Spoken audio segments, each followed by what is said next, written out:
So this next section is gonna be about salt. Now, this is really important and I want to tread lightly here because I'm gonna talk about MSG. Salt and pepper is instrumental in your success and you have to know how to season with them properly. Long valued for their preservation qualities, both salt, sodium chloride, and pepper have been prized for centuries. However, with refrigeration widely used today, they have become less important as preservatives.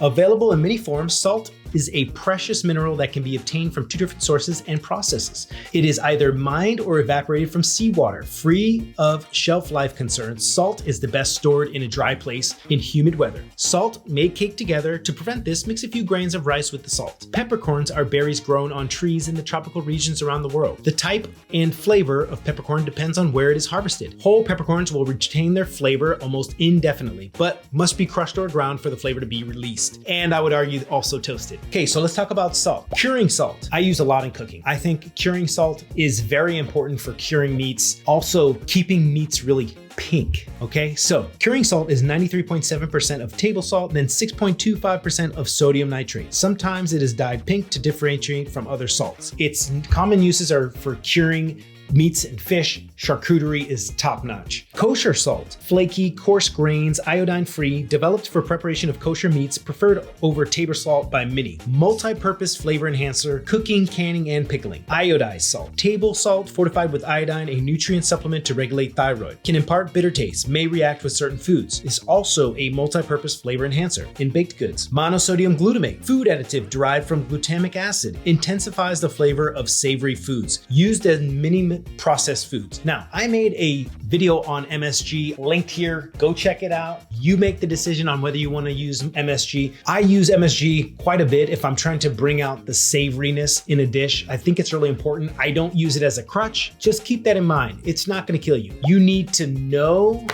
MSG and not know MSG.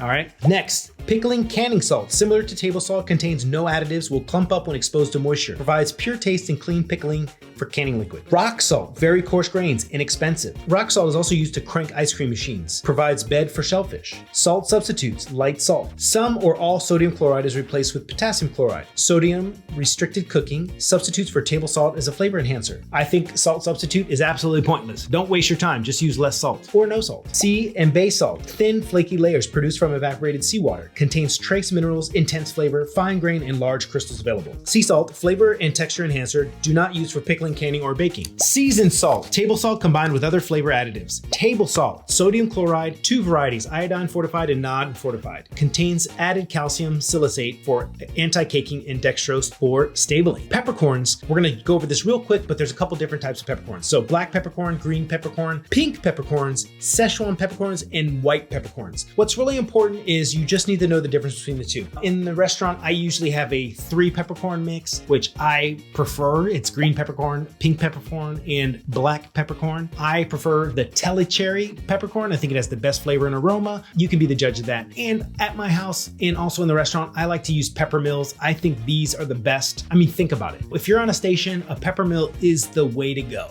All right, if you work a meat station, then yes, just grind a little bit. Use a little spice grinder and grind what you need for service, but everyday fresh ground pepper. 1, you use less, and 2, you take more pride in your seasoning. That's a little chefy tip. Next, we're going to talk about sweeteners. Once a symbol of wealth and prosperity, sugar is now widely used in all facets of professional kitchens. Sugar is extracted from the plant sources, sugar beets and sugar cane, and refined into the desired form. Most varieties of syrup, such as maple, corn, molasses, and honey, are derived from plants as well. The flavor intensity of sweeteners typically corresponds with the color. The darker the sugar or syrup, the more concentrated the flavor. Sugar is responsible for the caramelization process, balancing the acidity in foods, and contributing to appearance, flavor, and viscosity of glazes, sauces, and marinades. In the bake shop, sugar adds sweetness, retains moisture, prolongs freshness and shelf life, aids in the creaming process, and imparts flavor and color into the crust. Selecting the proper sweetener will help determine the desired end product. Great, let's hop in. Molasses, honey, light corn syrup, maple sugar, light brown sugar, dark brown sugar, turbinado sugar, coarse sugar, sugar cubes, granulated sugar, superfine sugar, and confectioner's sugar. Now, this is the American version. I think what's really important to note that brown sugar and dark brown sugar, the only difference is the addition of molasses. So that is what brown sugar is. It's basically granulated sugar with the addition of molasses. What I've realized is I used to use a lot of sugar in cooking and in restaurants, and then I dialed that back and now I use more natural sugars. One of the sugars that I really like the most is maple sugar. It imparts a really good earthy flavor to any dish that you're adding, but you have to be careful because it has its own unique flavor, right? Not so strong as honey. If you add honey to something, you can taste the honey. But maple syrup has this je ne sais quoi, I should say. You can't quite put your tongue on it, but you know it's sweet and it has this earthy, savory finish. Love it. The only thing I didn't mention here was the artificial sweeteners. I don't think they're as important as the honorable mention sweeteners that we're gonna talk about right now. We're on the next page. This is still chapter 10. Sugarcane sticks, jaggery, piloncillo. I hope I said that right. Don't come after me. Sugarcane and palm sugar. Now, I love all of these sugars. I definitely use them in the kitchen, definitely have them. I would say palm sugar is my favorite, but they're honorable mentions that I think you need to know about. Last but not least, we're gonna talk about fats and oils. Now, I'm gonna go over this very briefly because I think it's such a subjective subject. What I'm gonna get down to is the nitty-gritty and what you need to know. All right, so fats and oils. The uses for fats and oils in the professional kitchen or bake shop are innumerable. Fat provides such a rich flavor, silky mouthfeel and texture, and pleasing aroma. It also performs in multitude of chemical functions such as tenderizing, leavening, aiding in moisture retention, and creating flaky, crummy textures. Fats and oils act as insulators for food, transfer heat to food, prevent sticking, and emulsify or thicken sauces, and create a crisp texture when used for frying. While they are similar in many ways, fat is solid at room temperature while oil is liquid. Oils are produced by pressing a high oil food such as olives, nuts, or corn or soybeans. The liquid is then filtered, clarified, or hydrogenated to produce an oil or fat shortening. The smoke point of fat or oil greatly determines its appropriate use. For example, the higher the smoke point, better suited it is for frying because it can withstand a higher heat ranges. What I want to do is I want to go over these real quick. I'm going to pull out the top 5 I think you need to know. We don't need to go into the difference between canola and avocado oil. Trust me, it's super subjective, and in my experience, I think you need to use what's best for you or best for your client, okay? Because everybody has a different opinion. Butter, yes, absolutely. One of my favorites. Solid fat churned from milk, a minimum of 80% milk fat, 20% water, and milk solids. The older brother to this is also known as clarified butter, drawn butter, or ghee. It is purified butter fat. Unsalted butter with milk solids removed, longer shelf life than butter, also has a high smoke point. Next one, we're gonna talk about lard, animal fat. That's what we're gonna stick with. When I have a restaurant soon, whatever the animal is, that's the fat that I want it cooked in. That's just my rule. So if it is chicken, I want it cooked in chicken fat, okay? If it is duck, I want it cooked in duck fat. If it's beef, I want it beef tallow, like straight up.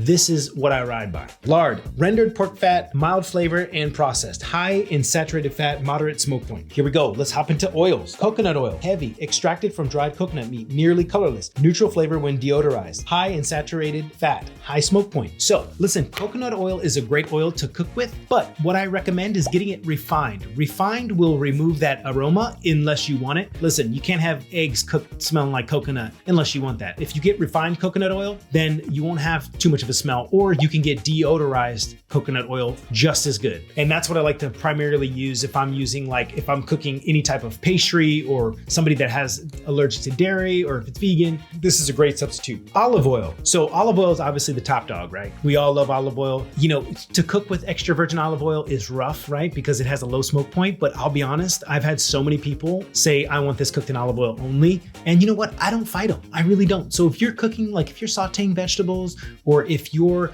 you know, cooking a piece of fish, I'm gonna argue and say that if the temperature is low enough, then use olive oil. It's okay. But before, I remember I was like, no, olive oil is only for finishing. But guess what? People want what they want. You have no say in how other people want their food cooked. So remember that. Olive oil varies in viscosity, pale yellow to deep green, depending on the type of oil and processing. Quality based on acidity level, the finest being extra virgin. The two distinct classes, virgin and blended. The flavor of olive oil varies greatly depending on the region. Can range from mild to herbaceous to grassy to peppery. Low to high smoke point. Safflower oil. This is what I like to use is for sauteing, okay? It's a mix between safflower and avocado oil. oil. Depends on which one's cheaper. Safflower oil, light, refined, extracted from safflower seeds, colorless, flavorless, very high smoke point, used for deep frying in salad dressings. Next, we are gonna talk about vegetable oil. Okay, vegetable oil is my least favorite, the least I like to use, but it's light and refined, blended vegetable oils, mild flavor, aroma, high smoke point. That is gonna do it. You start with the baseline, the foundation. Then we'll be able to build and keep building. And that way, when people do come on, we hopefully have already had a community built where people can answer questions and we can refer back to videos if they don't know cornmeal is or what almond and walnut is. This is so important to me. If you enjoyed the video, please give it a thumbs up. Make sure you smash the subscribe if you're not subscribed already. Turn on the post notifications and I'll see y'all next week.